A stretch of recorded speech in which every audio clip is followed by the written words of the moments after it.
BN TV ಕನ್ನಡಗೆ ಸ್ವಾಗತ. Sandalwood ನಟ ಸಾಹಸ ಸಿಂಹ ಡಾಕ್ಟರ್ ವಿಷ್ಣುವರ್ಧನ್ ಅವರು ಆಗಲಿ ವರ್ಷಗಳೇ ಕಳೆದಿವೆ.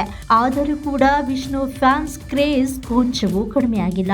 ಈಗಲೂ ವಿಷ್ಣುದಾದರನ್ನ ಸ್ಮರಿಸುತ್ತಲೇ ಇದ್ದಾರೆ. ಅವರ ಹಾಡು, ನಟನೆ, ಸಿನಿಮಾ, ಸಮಾಜಮುಖಿ ಕೆಲಸಗಳ ಮೂಲಕ ಜೀವಂತವಾಗಿರಿಸಿದ್ದಾರೆ. ಅವರ ಪುಣ್ಯ ಸ್ಮರಣಾರ್ಥ ಸ್ಮಾರಕ ದರ್ಶನಕ್ಕೆ ಬಂದ ಅಭಿಮಾನಿಗಳಿಗೆ ಶಾಕ್ ಒಂದು ಎದುರಾಗಿತ್ತು.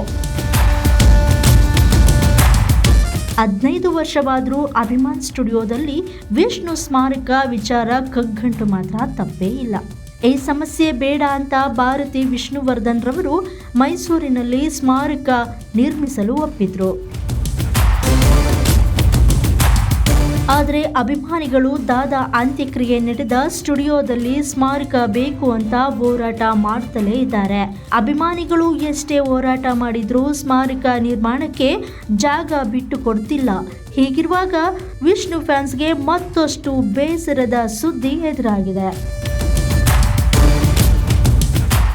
ವಿಷ್ಣು ಸಮಾಧಿ ವೀಕ್ಷಿಸಲು ಬಂದ ಫ್ಯಾನ್ಸ್ಗಳಿಗೆ ಅಭಿಮಾನ್ ಸ್ಟುಡಿಯೋ ಓನರ್ ದರ್ಶನಕ್ಕೆ ಅವಕಾಶ ಇಲ್ಲ ಅಂತ ವಾಪಸ್ ಕಳಿಸಿರುವ ಸುದ್ದಿ ಎಲ್ಲೆಡೆ ವೈರಲ್ ಆಗ್ತಾ ಇದೆ. ಹೌದು, ಅಭಿಮಾನ್ ಸ್ಟುಡಿಯೋ ಓನರ್ ಕಾರ್ತಿಕ್ ಸಮಾಧಿ ಸ್ಥಳಕ್ಕೆ ಇನ್ನು ಮುಂದೆ ಯಾರು ಕೂಡ ಬರೋ ಹಾಗಿಲ್ಲ ಅಂತ ಸ್ಟೇ ತಂದಿದ್ದಾರೆ. ಈ ವಿಷಯ ಫ್ಯಾನ್ಸ್ಗೆ ತಿಳಿದಿದ್ರು ಅಭಿನಯ ಭಾರ್ಗವನ ಸಮಾಧಿ ದರ್ಶನಕ್ಕೆ ಬಂದಿದ್ದಾರೆ. ಆದರೆ ಈ ವೇಳೆ ದರ್ಶನಕ್ಕೆ ನಿರಾಕರಿಸಿರುವುದು ವಾಗ್ವಾದಕ್ಕೆ ಕಾರಣವಾಗ್ತಿದೆ. ಪ್ರತಿ ವರ್ಷವೂ ವಿಷ್ಣು ಪುಣ್ಯ ಸ್ಮರಣೆಗೆ ಅಭಿಮಾನ್ ಸ್ಟುಡಿಯೋಗೆ ವಿಸಿಟ್ ಕೊಡ್ತಾ ಇದ್ರು. ರಕ್ತದಾನ ಶಿಬಿರ ಆಯೋಜಿಸ್ತಿದ್ರು. ಇನ್ನು ಅನೇಕ ಬಡವರಿಗೆ ಅನ್ನದಾನ, ಬಟ್ಟೆ ಹೀಗೆ ನಾನಾ ರೀತಿಯಲ್ಲಿ ಅಭಿಮಾನಿಗಳು ಸಾಮಾಜಿಕ ಸೇವೆಗಳನ್ನ ಮಾಡ್ತಾ ಬರ್ತಾ ಇದ್ರು. ಈಗ ಇಂತಹದ್ದೊಂದು ಸುದ್ದಿ ವಿಷ್ಣು ಅಭಿಮಾನಿಗಳ ಆಕ್ರೋಶಕ್ಕೆ ಕಾರಣವಾಗಿದೆ.